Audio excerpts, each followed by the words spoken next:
This is a lecture from OpenTuition. To benefit from the lecture, you should download the free lecture notes from opentuition.com. Related parties. A related party relationship exists if one entity has control over the entity you are auditing, the reporting entity as we would call it, or indeed the other way. If the company you're auditing has got significant influence over another company, then they are going to be related. Or it could be where both two companies are under the control of a third. So you've got kind of A up here, B and C.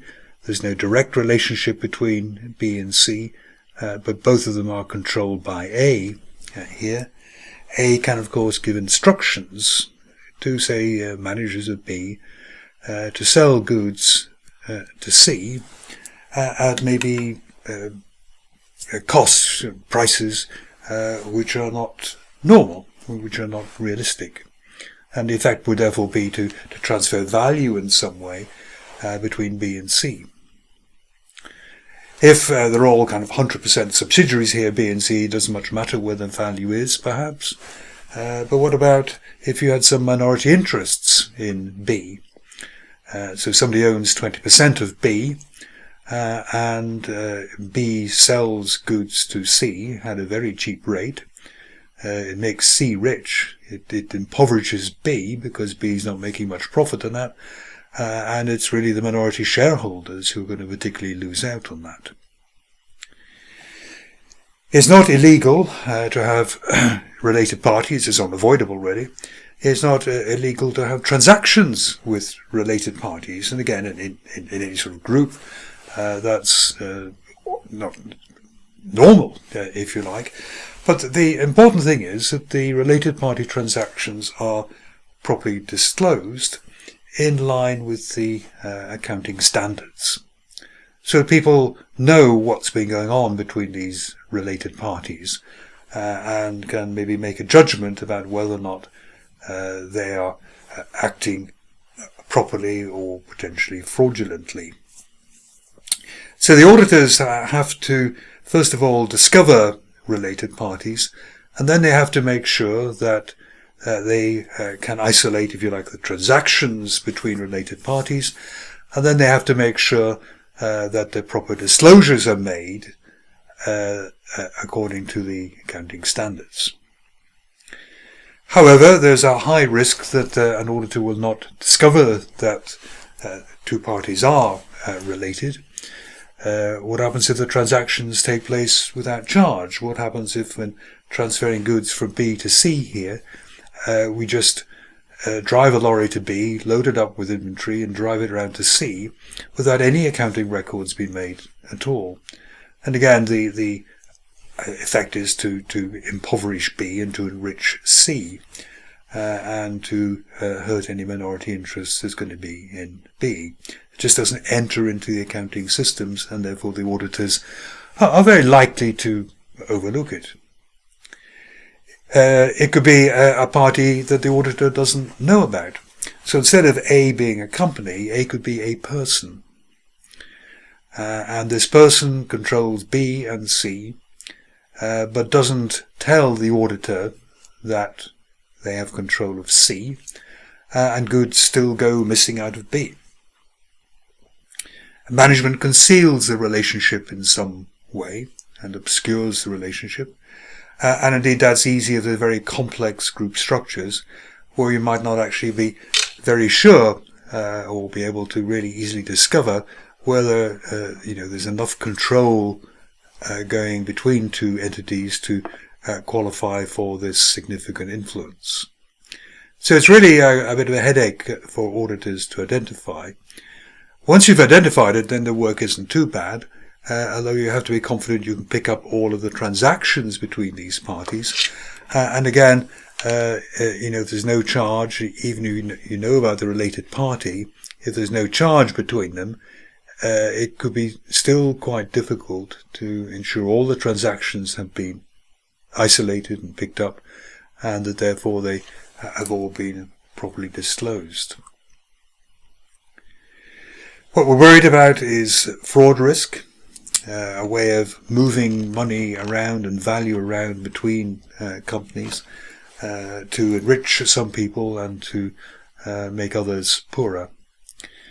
We have to know about them for fair presentation. So if one company sells to another and is showing a debt, therefore, from the second company, but then later on the common owner of the two companies tells the selling company to write off that debt so that money will never be transferred, then of course we're not presenting the financial statements properly for that company. We've overvalued the receivables when management is just waiting till the audit report is signed and then suddenly it says we're going to write those off.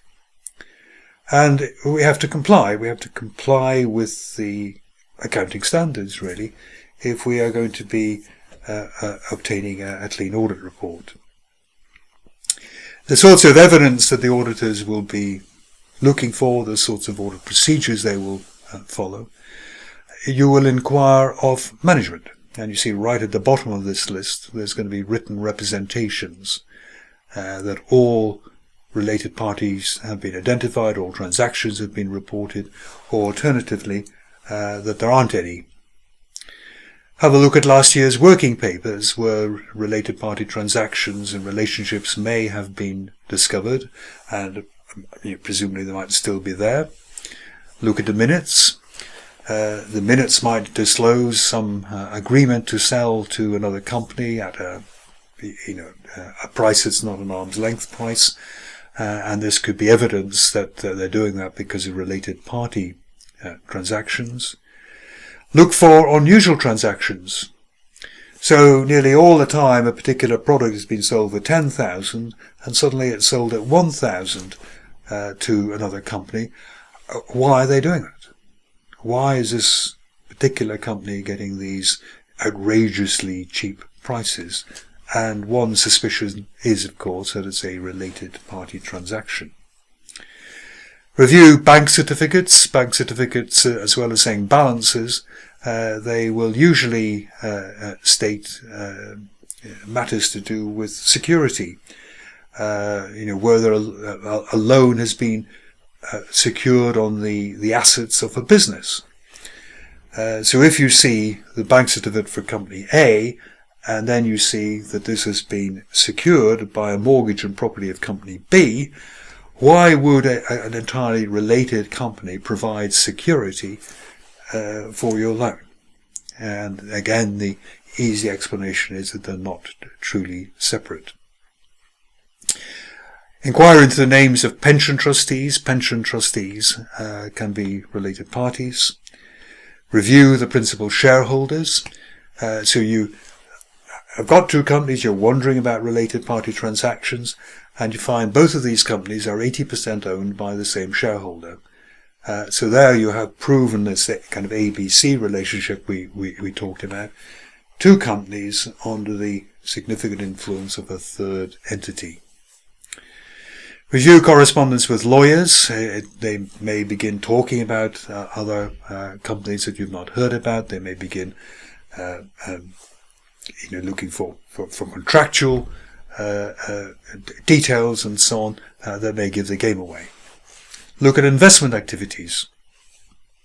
So if the company you're auditing spends, let's say, $100,000 buying shares in another company, you ought to go and see if that other company is buying those shares for $100,000. Is it like buying 0.1%? Or is it like buying 100% or 90% where there's going to be significant influence? And of course it depends on the size of your target company, whether 100,000 is enough to give you significant influence and effectively control it, or whether it's completely immaterial and it's just a kind of arm's length transaction. And then, as we say, there's going to be written representations. Something else we can just cover here very briefly: transactions with managers and directors. For example, loans to directors, gifts to managers and directors. You give a car to someone, something of that sort. Again, this should really be reported. Certainly the car is given to a director, given to a manager. It shouldn't be appearing on the non-current asset schedules anymore. But again, maybe they try to conceal it. They don't want this manager to be taxed on the benefit they might be receiving from this. And so far as a company is concerned, it might be actually relatively low value. What we should be doing there to track these, to make sure that these transactions are properly recorded according to law and according to accounting standards, inspect board minutes, ask the directors, maybe have the written representations again that there aren't any of these transactions between them and a company.